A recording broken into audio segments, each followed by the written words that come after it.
Hello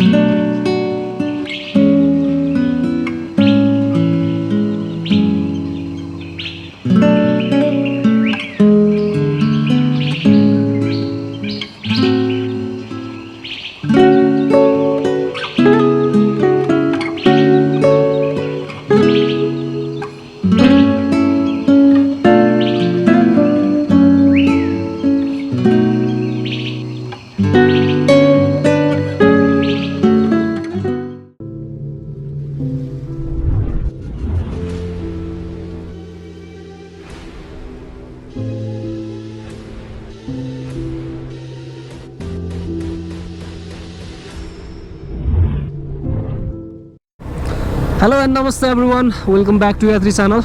I hope सबैजना सन्चै हुनुहुन्छ होला। म चाहिँ अलिक सन्चो छैन। न्यू इयरको अवसर पारेर चाहिँ भर्खर हामीले एउटा ट्रेक कम्प्लिट गरेर आएको छौँ। ट्रेक चाहिँ पिके पिक गएको थियौँ हामी 3जना साथीहरू। अनि त्यो पिके पिकको चिसोले अहिलेसम्म छोडेको छैन, अलिअलि रुगा लागिरहेछ।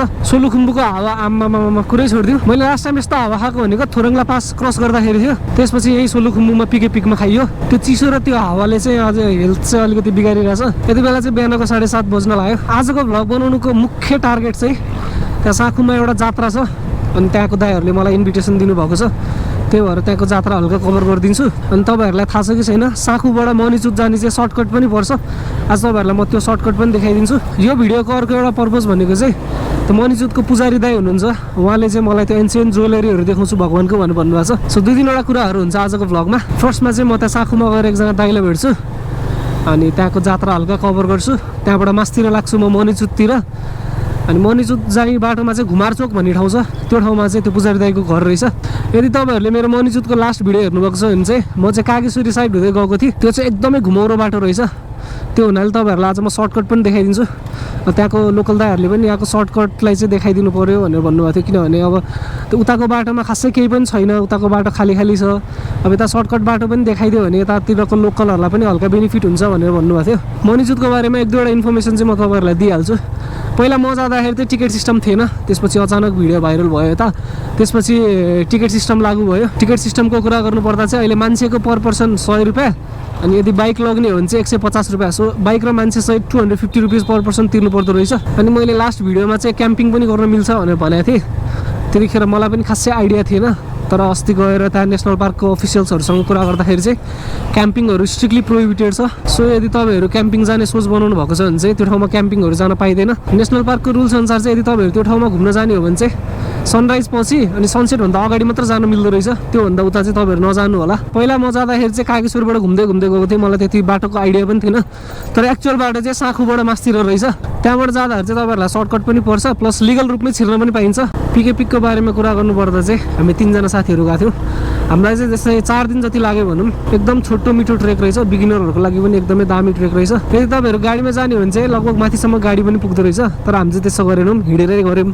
तर हिँडेरै गरे पनि हामी 3 दिनमा ट्रेक सकाएको हो। तर यदि हिँड्न चाहनुहुन्न भने चाहिँ गाडीमा जाने हो भने चाहिँ एकदमै चाँडो सक्न सकिन्छ। अझै ठ्याक्क गुराँस फुल्ने सिजनमा गएको भएर चाहिँ केही एउटा चाहिँ एकदम म्याजिकल मोमेन्टहरू क्याप्चर गरेका छौँ हामीले। अब प्रोबेबली यो भिडियो पछि तपाईँहरूले पिके पिकको भ्लग हेर्न पाउनुहुनेछ। So wait for that vlog. बाटो त के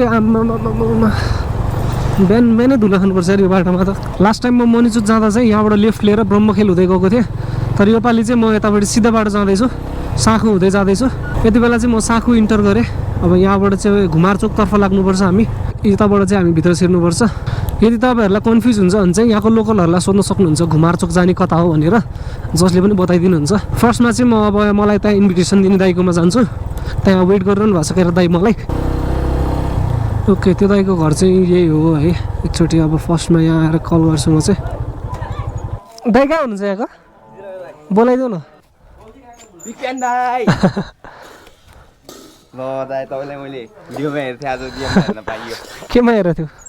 भिडियोमा हेर्न पाइन्छ त युट्युबमा। हो जानुभएको? सो जात्रा सुरु हुनु चाहिँ एकछिन टाइम लाग्छ जस्तो छ। त्यही भएर त्यो टाइममा चाहिँ म यता माथि पुजारी दाइसँग भेटेर आइहाल्छु, किनभने बेकारमा टाइम वेस्ट किन गर्नु।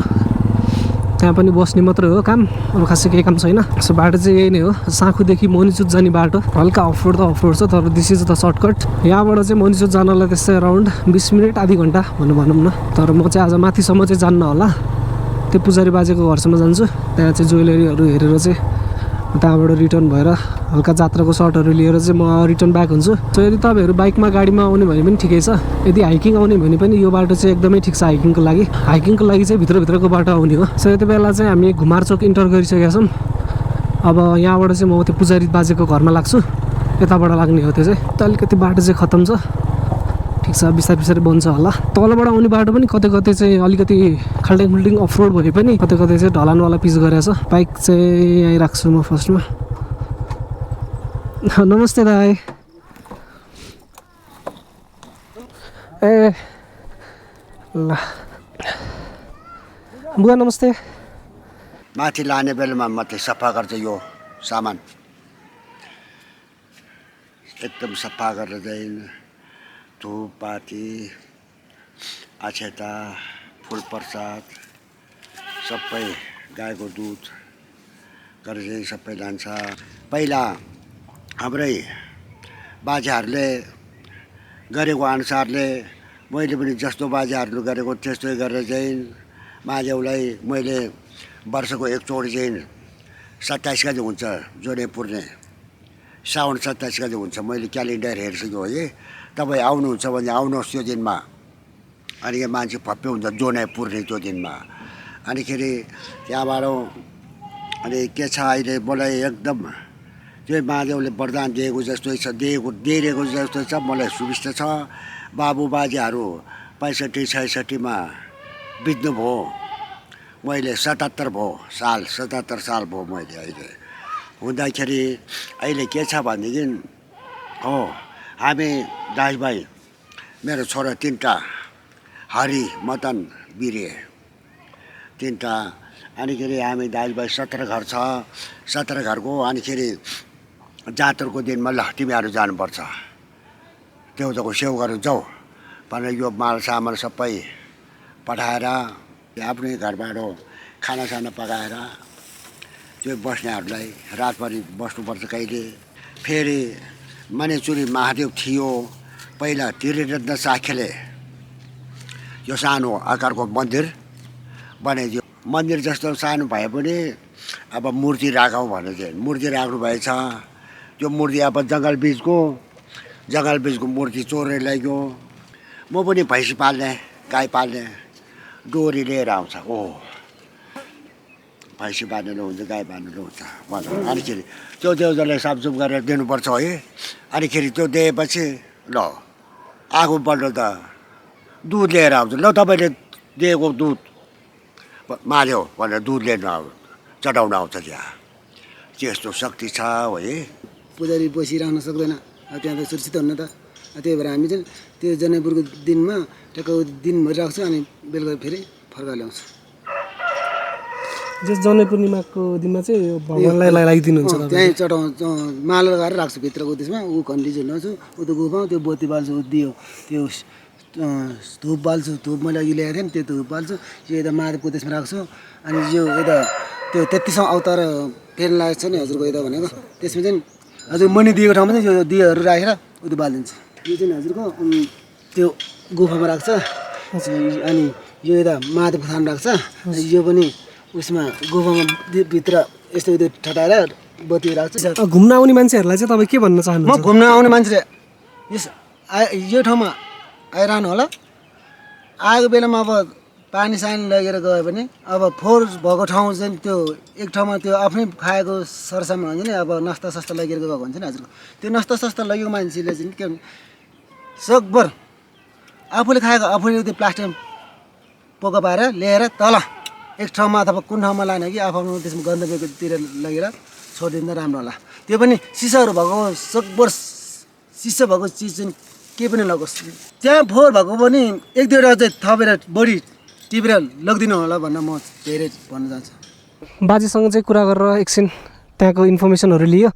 अब यहाँबाट चाहिँ माथि टिकट काट्ने ठाउँसम्म जान चाहिँ त्यस्तै अराउन्ड 15 मिनट जति लाग्छ। त्यहाँनिर चाहिँ टिकट काउन्टर छ। अब यहाँभन्दा माथि चाहिँ म जाँदिनँ। अनि त्यो टिकट काउन्टरमा चाहिँ तपाईँले अब पर पर्सन 100 रुपियाँ टिकट तिर्नुपर्छ। अनि बाइक लाने हो भने चाहिँ 150। सो मेरो सजेसन चाहिँ के हुन्छ भन्दाखेरि पर पर्सन 100 काट्नु चाहिँ ठिकै हुन्छ। अब बाइक चाहिँ त्यो भित्र नछिराउँदै ठिक हुन्छ। सो यहाँबाट चाहिँ अब हामी जात्रातिर लाग्छौँ। अनि यो ठाउँमा चाहिँ जनै पूर्णिमामा एकदमै ठुलो मेला लाग्दो रहेछ। त्यही भएर यदि तपाईँहरूलाई यो बारे थाहा छैन भने पनि जनै पूर्णिमाको टाइममा चाहिँ अवश्य पनि एकचोटि भिजिट गर्नु होला। बाटो चाहिँ यस्तै हो, कतै कतै अलिकति धुलाम्बे बाटो छ, यस्तो ढलान पनि छ ठाउँ ठाउँमा। सो त्यति डिफिकल्ट बाटो चाहिँ छैन यो ठाउँ आउनको लागि। रेनी सिजनमा चाहिँ अलिकति डिफिकल्टै हुन्छ कि जस्तो लाग्छ मलाई, किनभने एकदमै स्लिपरी हुन्छ यो। सो यो मेरो लेफ्ट साइडमा देख्न सक्नुहुन्छ, यो चाहिँ वज्रयोगिनी मन्दिर हो। अहिले जुन साँखुबाट रथ तानेर चाहिँ यहाँ वज्रयोगिनी मन्दिरसम्म ल्याउने रहेछ। अनि यो मन्दिर, मेन मन्दिर चाहिँ अलिकति तल रहेछ, अनि यो बाँकी चाहिँ कन्स्ट्रक्सन हुँदै रहेछ। सो अब चाहिँ यहाँबाट हामी पहिला साँखुतिर लाग्छौँ, त्यहाँको जात्राको झलकहरू हेर्छौँ। ल भाइ, तिम्रो नाम भनिदेऊ। मेरो नाम चाहिँ जितन सिंह हो। तिम्रो? यहाँ के हुँदैछ ल भनिदेऊ न त। आज चाहिँ साँखुको जात्रा हो, त्यसो हामी हेर्न आइदिएको हो होइन। यो यही दुईवटा रथहरू हो माथि लाने चाहिँ? होइन, चारवटा चारवटा छ, चारवटा रथ चाहिँ माथि लग्ने त्यो वज्रयोगिनी मन्दिर। हजुर, दुईटा चाहिँ सानो, दुईटा चाहिँ ठुलो छ। 9 दिन भयो होइन। यहाँ माथिको यहाँ जो पुल छ, त्यो पुलबाट चाहिँ नि यता गएपछि फेरि बच्चाहरू यता यता आएको आइदियो चाहिँ, अनि त्यहाँ गएपछि त्यहाँ माथि गएपछि जात्रा हुन्छ। त्यहाँ गएपछि जात्रा मजाको जात्रा हुन्छ, 2 घन्टा जस्तो जात्रा त्यहाँ खेल खेलाउँछ जात्रा। भगवान्को नामहरू नि भनिदिनु त यसो। भगवान्ले दुईवटा छोरी बाइकको, अब एउटा चाहिँ आफ्नै छोरी, एउटा बहिनीको छोरी होइन।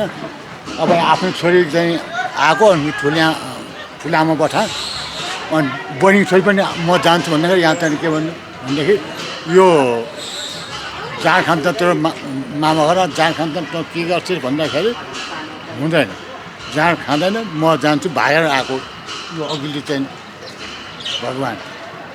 एउटा माई, एउटा दुईवटा छोरी, एउटा भगवान् भने तल छन्। यो माइती आएको भने बुझ्नु छैन। माइती आयो, माइती घर उहाँ घर उता वज्रयोगिनी। वज्रयोगिनी यो